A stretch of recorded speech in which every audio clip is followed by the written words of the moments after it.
Bonjour chers TikTokers et TikTokeuses. Merci pour l'intérêt que vous accordez à mes éditoriaux. Nous sommes jeudi 28 novembre 2024. Me voici devant vous dans une nouvelle vidéo. La fois passée, j'avais parlé du journalisme, du métier du journalisme et de la personne qui l'anime qu'on appelle journaliste. Et après, j'ai reçu beaucoup de messages et d'appels. La quasi-totalité des personnes étaient d'accord avec ce que j'avais dit concernant le journalisme et les journalistes. Par contre, d'autres m'ont demandé à ce que je puisse éclairer certains points qui semblaient être flous.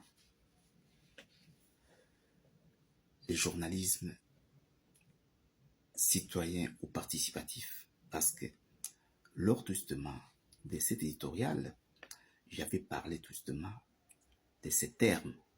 Alors, certaines personnes ont demandé à ce que je puisse être explicite, raison pour laquelle je suis revenu. Alors, je disais ceci, avec l'arrivée du web, nous assistons, le web qui est l'Internet, nous assistons au phénomène journalisme participatif ou citoyen.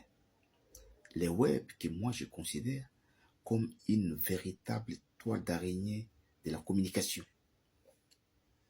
Nous assistons à un phénomène qu'on appelle journalisme participatif ou citoyen. C'est quoi le journalisme participatif ou citoyen?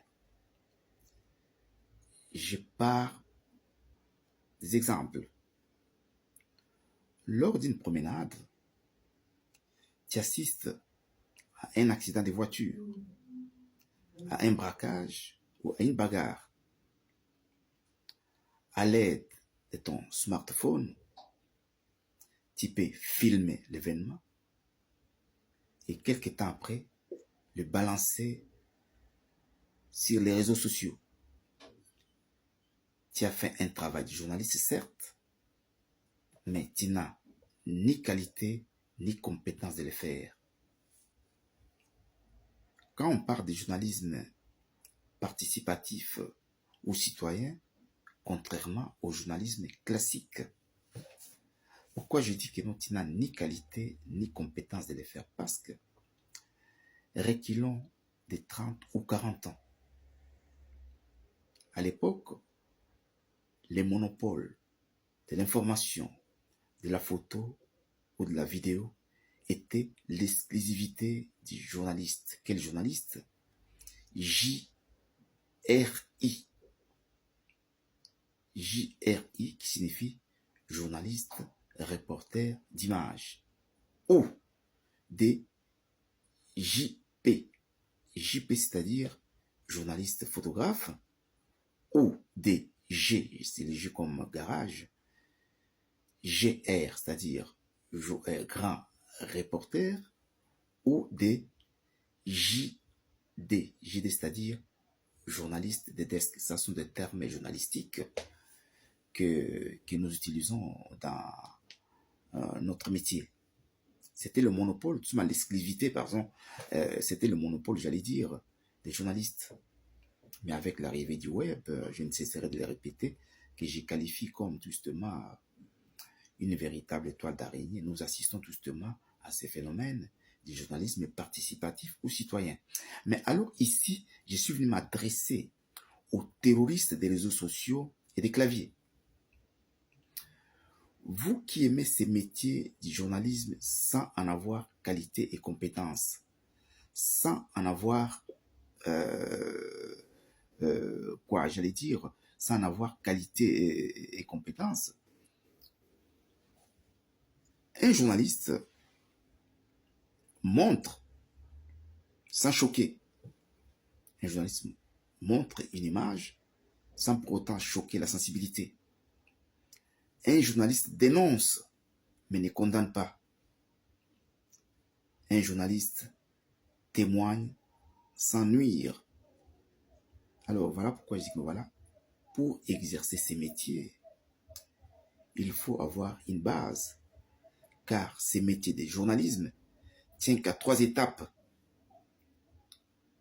La recherche de l'information, la vérification et la diffusion.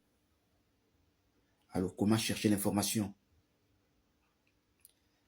Je vois certains de mes compatriotes lors de leurs émissions, pseudo-émissions qu'ils font, dire que nous voilà, j'étais chercher l'information à la source. Vous devez faire attention. C'est vrai, l'information, on doit aller la chercher à la source. Mais la source peut brouiller aussi la vraie information pour son intérêt. Donc voilà pourquoi un journaliste professionnel, bien qu'il va chercher l'information à la source, essaie un peu de croiser avec d'autres sources pour avoir la vraie information. Pourquoi? Parce qu'un journaliste doute en permanence. Les doutes animent les journalistes. Les doutes dorment avec les journalistes. Mais c'est dans le but de chercher à connaître la vérité. Donc, vous, les terroristes des réseaux sociaux et des claviers, il serait mieux de vous former pour exercer ces métiers nobles. Il y a des écoles où après 2 ans, tu peux décrocher ton diplôme en journalisme.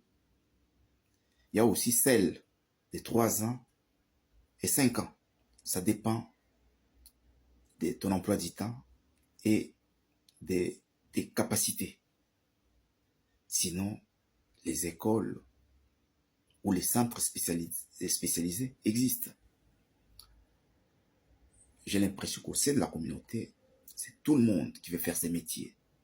Tout le monde s'est autoproclamé journaliste. Tout le monde s'est improvisé dans ces métiers.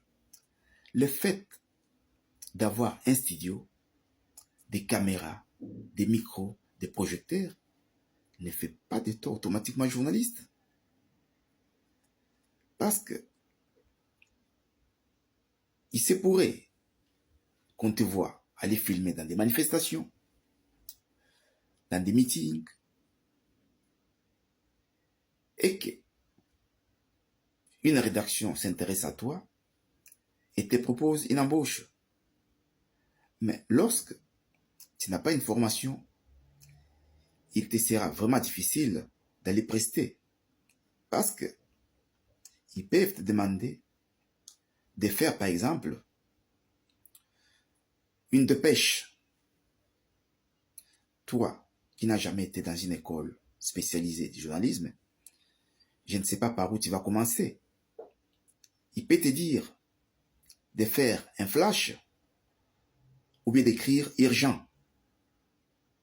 Tu n'as jamais été dans une école spécialisée et je vois mal par où tu vas commencer. Voilà pourquoi je vous conseillerais, vous, les terroristes des réseaux sociaux et des claviers, de chercher à faire des formations pour tout justement exercer ces beaux et nobles métiers. C'est un métier trop exigeant qui demande une intelligence, une très grande intelligence et une culture générale vraiment large. Alors, sans formation appropriée, tu risques de patauger parce que nous assistons, donc je répète que nous assistons tout justement à ces phénomènes qu'on appelle journalisme citoyen où tout le monde, à partir de sa tablette, de son téléphone, peut balancer une image. Il a fait le travail de journaliste, certes, mais il n'est pas qualifié à le faire. Alors c'était un petit conseil, c'était aussi l'occasion tout justement d'éclairer à certains TikTokers qui m'ont suivi dans ma précédente vidéo, qui avaient voulu à ce que je puisse éclairer, faire la différence entre le journalisme participatif ou citoyen et le journalisme classique. Donc, par des exemples, j'espère que nous voilà, j'ai satisfait vos curiosités.